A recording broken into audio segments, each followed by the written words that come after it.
Et au final, on apprend le lendemain qu'il a donné 50 milliards pour faire la guerre en Ukraine, et pour faire rentrer du poulet dégueulasse, et pour faire rentrer des trucs qui sont cultivés par Bill Gates et par les fonds de pension américains, parce que c'est ça la vérité. En Ukraine, là, pourquoi nous on est aux abois et on vous dit ça va péter, pourquoi? Parce que qu'est-ce qui s'est passé en Ukraine? Eh ben, on a piqué toutes les terres aux agriculteurs, c'est des groupes industriels qui travaillent, qui font bouffer de la merde aux gens, il y a pas de secret, hein. On leur fait bouffer du sucre, on leur fait bouffer des choses qui les rendent malades, et on veut qu'on fasse la même chose en France. Ben non, on vous dit stop. Et pareil en Europe, et mes collègues de Hollande, mes collègues d'Allemagne, mes collègues de Hongrie, tout le monde, on vous dit stop. Macron, je vous le dis, vous n'allez pas rester longtemps en place si vous continuez comme ça. Vous pensez finir votre mandat, je pense que vous n'allez pas le finir. Parce que si on appuie sur le bouton, le peuple de France est dans la rue avec nous. Le peuple de France est dans la rue avec nous. Aujourd'hui, on nourrit le peuple pour rien, vous dilapidez l'argent. Vous financez des guerres. On n'en veut pas des guerres. Passez-moi l'expression, je suis un peu énervé. Mais aujourd'hui, pour que les gens s'arrêtent, il faut les écouter. Il faut les écouter, parce que c'est dramatique. Mon père, il est parti, on est entré jusqu'à 74 ans, 890 € de retraite par mois. On a cotisé des centaines de milliers de francs à la MSA qui nous spolie encore aujourd'hui. La FNSEA, elle est où dans ses revendications? On parle des haies, on parle des normes.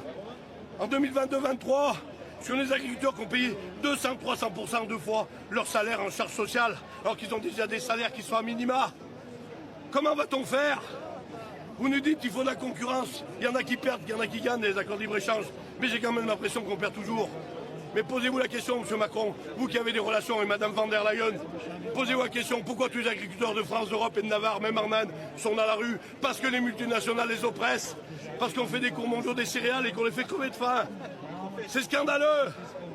Vous déstabilisez les peuples, vous déstabilisez les populations, vous les faites courir sur la planète pour faire marcher les marchands de carburant, les transports, les multinationales.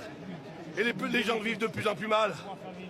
C'est pas normal, M. Macron. Alors venez faire un débat avec moi en tête à tête, calmement, je vous garantis. Je prendrai du Doliprane. Mais venez faire un débat avec moi, M. Macron. Je vous attends. Tirez Sénéclose. Je vous ai dit que je serais là. C'est pas moi qui les ai amenés, ils sont venus, ils ont suivi. On est là, nous. Ces agriculteurs en colère. C'est pas un syndicat qui, a priori, à ses bureaux à Paris, il y a quelques jours, avait perdu le ministre de l'Agriculture. C'est ici, c'est les agriculteurs qui sont là. On a des amis, j'ai dit aux Parisiens, venez.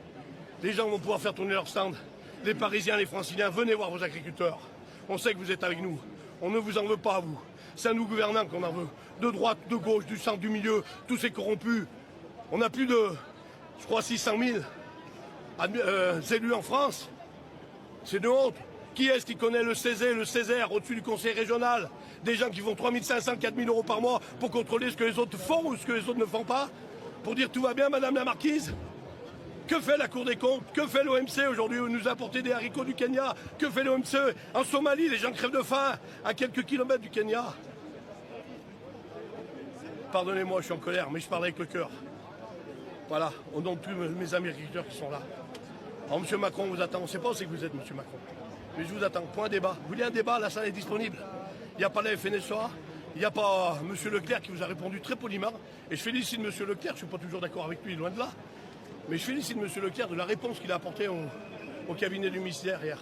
Qui était d'un monsieur pour être invité, il faudrait au moins une invitation formelle. Voilà. Voilà, merci. Merci de votre attention. On transpose ça 2 minutes à un pays comme la Russie. Imaginez si Poutine est à 10% d'opinion favorable, avec un mouvement de grève massif qui paralyse le pays, qui est soutenu par 80% de la population au minimum, d'après les statistiques. On crierait tout de suite au dictateur, à l'inique, à l'ordure, etc. Eh bien, c'est la situation en France. Macron, sauveur de la démocratie, voilà, réprime son peuple, réprime des pères de famille, réprime des personnes âgées, réprime les revendications populaires légitimes. Parce que quand ce type-là me traite de fainéant, c'est quand même, et nous traite de fainéant par la même occasion, c'est quand même à crever de rire. Ce type qui n'a jamais bossé une journée de sa vie dans un emploi qui apporte véritablement de la plus-value. Ce type-là est inutile. C'est le vrai parasite social, c'est Macron. Faut réinsister là-dessus, c'est Macron. Moi, ma patronne me paye. Macron, c'est moi qui le paye. D'une certaine manière, c'est ma pute.